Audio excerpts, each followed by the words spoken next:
I am so excited about this podcast that I actually cannot wait to publish it to next week. So you're getting it today. It's a bonus one for this week because I just feel that this could be something that could literally change your life. And I don't say that lightly. I mean, literally, if you take on board what I'm going to share with you, I know that it could change your life. And it comes off the back of, I came off a coaching call last night and I was really thinking about mindset, and I was thinking about the things that have held me back in the past and the way that I see my clients going on their journey. I'm like, what is it about mindset?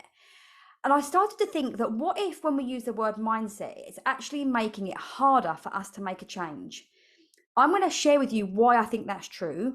And then I'm going to offer you 3 perception shifts that I think will make it more helpful for you, easier for you to implement, and most importantly, be kinder to yourself. So if you're ready, let's dive right in. So I said I'm excited, and I do not say that lightly. I am so excited about this episode because there is so much changing in my life for the good because of what I'm doing around this work right now. And I'm like, if it's happening for me, it can happen for you, and I cannot sit on this. So I'm hoping that my excitement and my certainty around this is being broadcast across the airwaves. So I'm going to start off by giving you 3 reasons why I think that when we focus on the word mindset, it's actually more detrimental. So number 1, when we say mindset, I think it could imply that it's a personal problem, that there is something wrong with us because it's in our mind. The second thing that I think it can imply is that our thoughts and what we choose to think are the same. And the third is that by mindset, it's offering us this illusion that there is this end state of perfection. Like, oh, good, my mind is now set, and that's all great and good. So I want to offer you, like I said at the beginning, a way to think about this in a way that is more helpful to you, easier to implement because you're not going to get as much resistance, and so much kinder to yourself. Because if I know anything from my own personal journey since I was a teenager, all the way up to working with hundreds of women around changing their bodies, changing their brains, building their businesses, one thing that I think every single one of them has in common is that they are not kind to themselves at the start. And if they were as kind to themselves as that they are mean to themselves, we would have a very different world, and these women would have very different results. So I'm going to start off with number 1. I said to you that I think that when we use the word mindset, it can imply it being a personal problem. And when you think about the definition of mindset, I want you to just notice whether you think like it's a good or a bad thing. Like, I've got a good mindset or I've got a bad mindset. I've got a positive or I've got a negative. Just notice how that can be that sort of, there appears to be this sort of duality in it. When you actually look online, the definition that I found was the established set of attitudes held by someone. And we'll sort of touch on that as we go through. So when we have this definition of mindset that's like it's good or it's bad, it's negative or it's positive, and we make it personal, it makes it so much harder to change because we're carrying all that baggage around. So the perception shift that I want to offer you first of all is that when we first come across mindset, or maybe you're even holding this belief now, we probably think that what we think is who we are. What we think is who we are, but it's not. Our brain is not our mind. So I'm going to use the word brain set. Our brain is not our mind. Your brain, my brain, everybody's brain is nothing more than a computer. It is programmed through your senses, the things you see, smell, taste, touch, feel. Like all of those things go into your computer, and it just files it away. And it will refer to that at any point in time that it is needed. And the other thing you want to notice is that your brain can only offer you information, options, opinions from what has been input.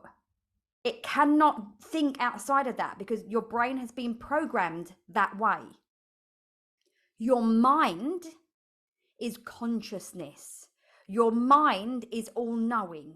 It is your higher self. It is a thing that connects everything and everyone. It is your energy. It is your power. Your brain and your mind are not the same thing.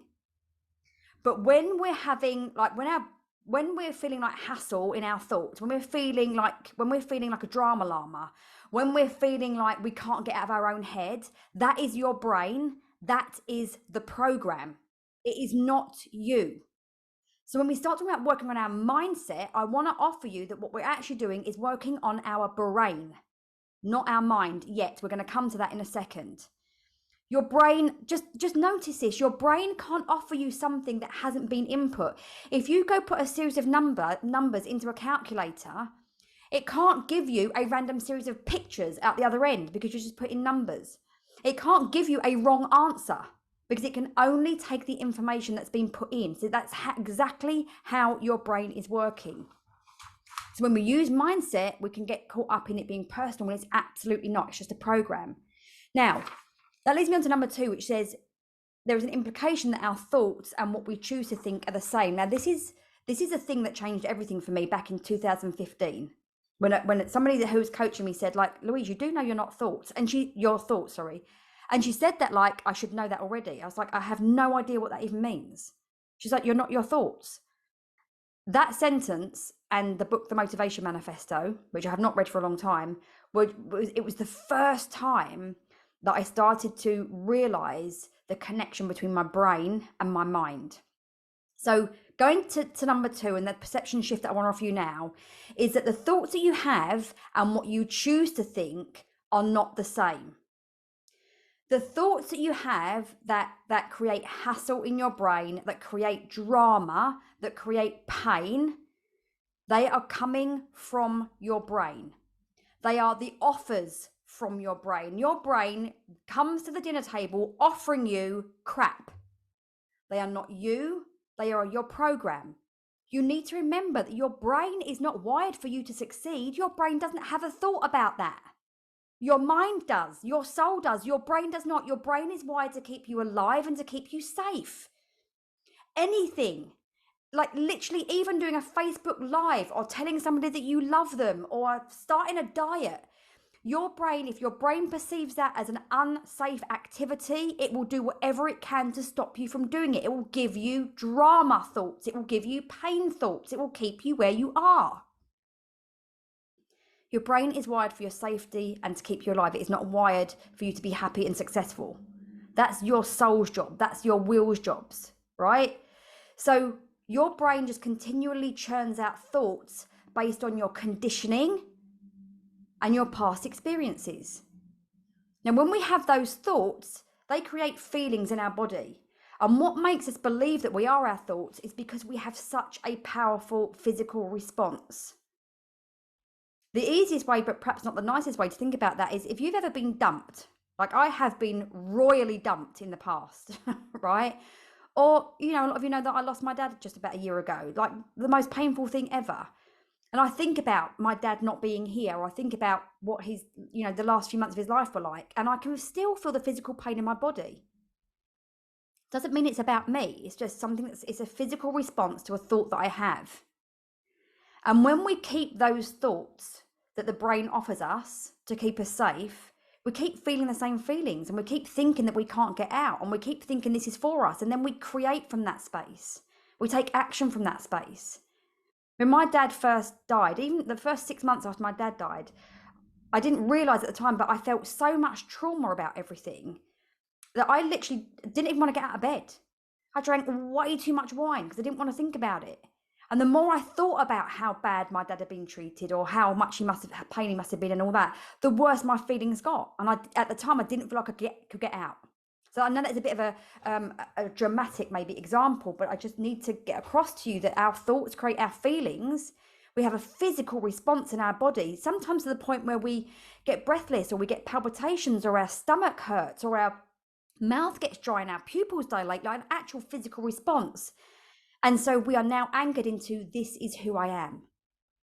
But the thoughts that we choose come from our mind. They come from our consciousness. They come from our will, and they come from our innate power that we were born with. When you were born and you was this little bundle of pink skin with no conditioning, no concept of emotion, You were just a soul that probably went, oh crap, I'm back on Mother Earth.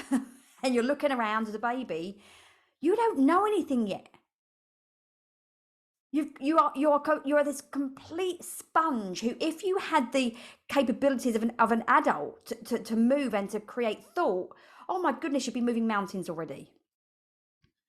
Your brain feels like it's giving you truth, but actually your brain is just giving you an opinion based on the filters of your conditioning and your experiences. We hear it in our brain, we feel it in our body, and we give it meaning. You get to flip that in every single moment by being the observer to the thought and choosing differently. Now, I am really in this right now. I have my eldest daughter, who's 22. She suffered with mental health issues and anxiety and depression for a really, really long time. And we've just had a discussion about whether she wants to be tested or, whatever the word is, for ADHD.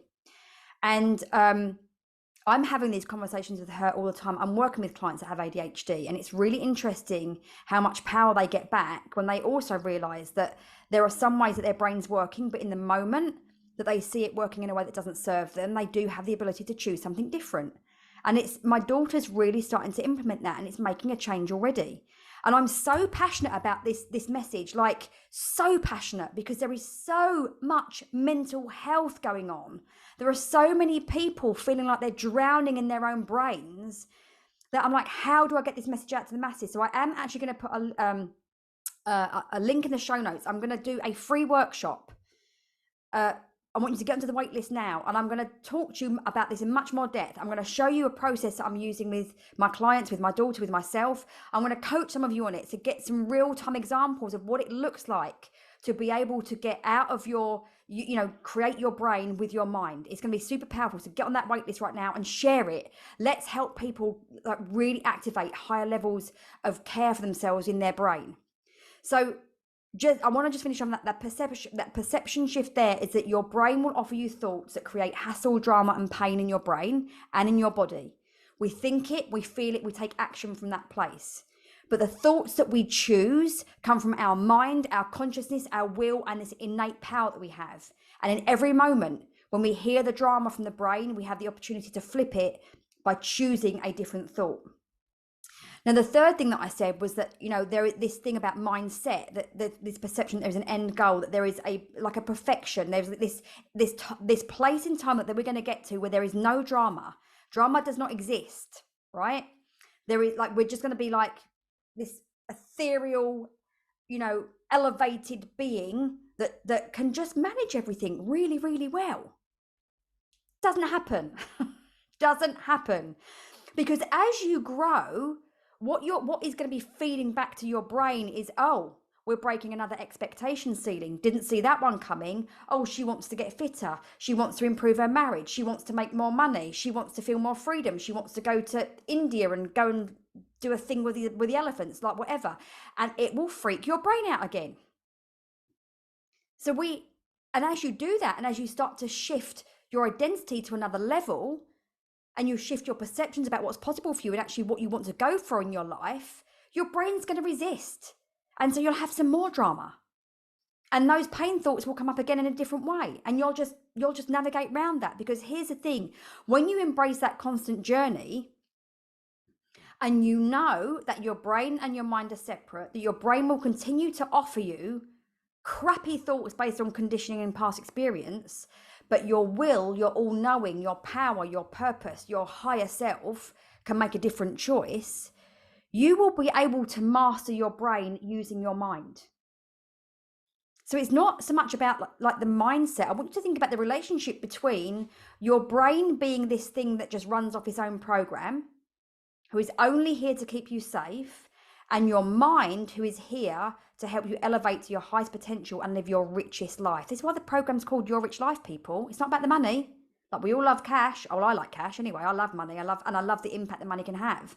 But Your Rich Life is about, the picture that I got given by my guides when I designed Your Rich Life was like this big, decadent chocolate fondant, and the spoon going through the middle and all this chocolate spilling out, and it was covered in ice cream and all the goody stuff, right?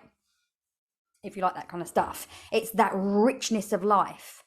And to do that, you have to like take your mind and use your mind to reprogram your brain, to make change feel safe, to make change feel exciting, to have thoughts about the inevitable possibility of it for you.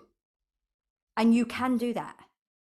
So please let me show you what that looks like. Sign up for this free workshop. I haven't even got a date yet. I literally just threw a landing page together. It will be before the end of February. So I don't know when you're listening to this, but it's going to come out. This is February 2023. By the end of February, the workshop will be live and it's completely free. And I will get some of you onto coach around something in particular so you can see what it looks like in action. And I want you to think about the whole point of coaching is to see and reflect back at you the thoughts that give you pain, the thoughts that keep you stuck, the thoughts that give you drama, and show you how to use your mind to create thoughts of pleasure, that create options of progress, and that create this peace in your body and your brain. And from that space, you can create absolutely anything you desire. So please get yourself something at the workshop, share the link with people, and come join me, and let's really find out just how powerful it is to use your mind to reprogram your brain. And number one, to kind of be kinder to ourselves and our brain, but also to realize that we can create anything from that space. I hope you enjoyed this bonus episode. Thank you for listening, and I will speak to you again next week in the next episode of the Your Rich Life podcast.